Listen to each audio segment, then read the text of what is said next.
Okay, hi John. How you doing? I've got you up here, and I've got your poster right here. Okay, so I just want to back up a little bit at the whole full thing, and let's take a look at the requirements alongside of your submission. I have the requirements up right here. So the instructions: your selected object must be a dominant image. Okay, so the dominant image in this composition is what? It's this one. It's the dominant image because it's front center and it's the brightest and the biggest, and it's what we're going to look at first. My problem with that as being the dominant image is it takes two or three takes on this to realize that that's a bicycle. I would just simply show the bicycle. Not like this, not a shadow of the bicycle, although that technically would cover the assignment specifications. However, I'm just thinking that if you were to show this bicycle already assembled and in a like I don't know, maybe just a side shot of the bicycle or a three-quarter shot of the bicycle itself, and maybe even using it in a bit, crop it like really large and make it really super interesting. Try to think of some different ways you can show. But right now we look at this design in everyday life, and it's not until we really take a closer look at it that we realize it's a bicycle. We should realize that it's bicycle the second we look at the composition. This image right here, it takes a couple of seconds to realize that that's a shadow of a bicycle. It really does. At first glance, it's really difficult to figure out what it is. So I don't know if that's the right image for the piece. I think the piece also is really boxy. I think basically, in essence, you've got a box here, you've got a box for the type, you got a box for this image, you have a box for this type, you have a box for this type, and then you have this type over here. So you have really just a series of boxes and rectangles in your composition. And I'm not real sure if that's the most advantageous situation you want to be in. Typically, that indicates that you're not really designing with negative space in mind. For example, this image right here, there's no reason to include that fence in the background. It doesn't serve any communicative purpose at all. It doesn't add any meaning to the image itself. It's actually really damaged, as we can see, and it's adding more confusion than clarifying anything. So I would definitely think about that. Um, Okay, so and then back to the instructions. So your dominant image must be big. Your poster must include the image in use. So we don't have the image in use here. We need to show somebody on the bicycle riding it. Then we have the poster must use something that results from the use of your object. I don't know what could be the result of a bike. I mean, what could be the result? Maybe you could show an image of somebody.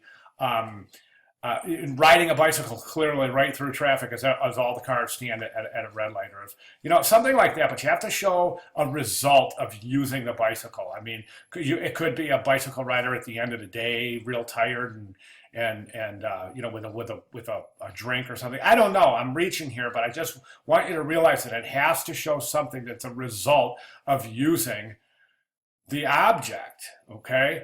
Then finally, your poster must include two components of that object. So I think the obvious thing and interesting things would be like the front sprocket, maybe the derailleur or something. Now you would take those out and show those separately.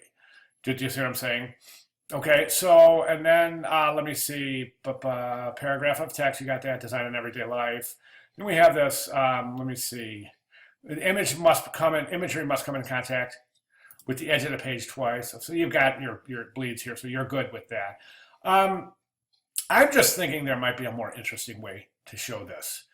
That your design in everyday life, that your object that you're portraying here is a bicycle, let alone this foldable bicycle. So I'm just wondering if maybe since a bicycle is something that is more horizontal in orientation, and since you're riding along the horizon, I mean, I would think that a horizontal layout for this piece would be much more advantageous. That way you could really okay, so that's your layout right there.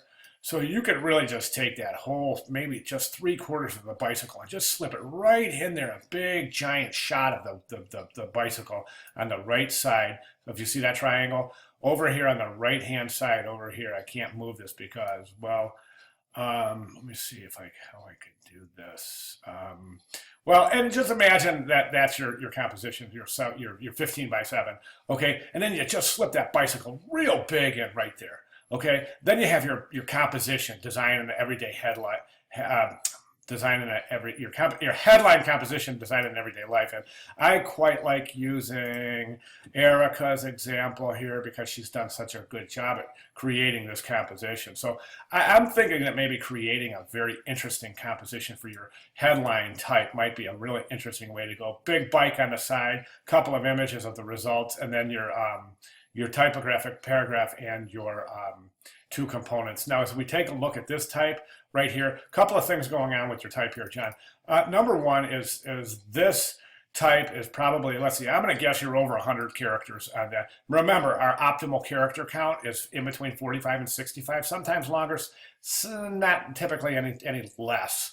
You don't want real short lines. You don't want real long lines. And the reason, John, is because it's really difficult for the reader to go back from this point here all the way back here. By the fourth line, the reader is just really fatigued. The eyes become fatigued, and some other weird things happen when you stress the eyes out like that. So it's not a very comfortable situation. I would recommend shortening those line lengths by maybe introducing a two-column type composition. So, and then over here we see that this right here. Look how far. Look at the leading between all this whole type, and then why is that last line leaded? It's got greater leading than the other two. The distance between those two lines is greater on the last line than it is on the rest of the lines. So those are pretty considerable typographic situations right there that you would want to rectify. Rags look pretty good. That's really short right there. That rag is really super short. That would be considered something that you would want to adjust. That rag is way too short. You don't want any drastic shorts and longs. Typically, you want your rags to go long, short, long, short, long, short, but not like this, way in like that. Okay, those would be my recommendations, John. If you have any questions, let me know. All right, awesome job. Thank you.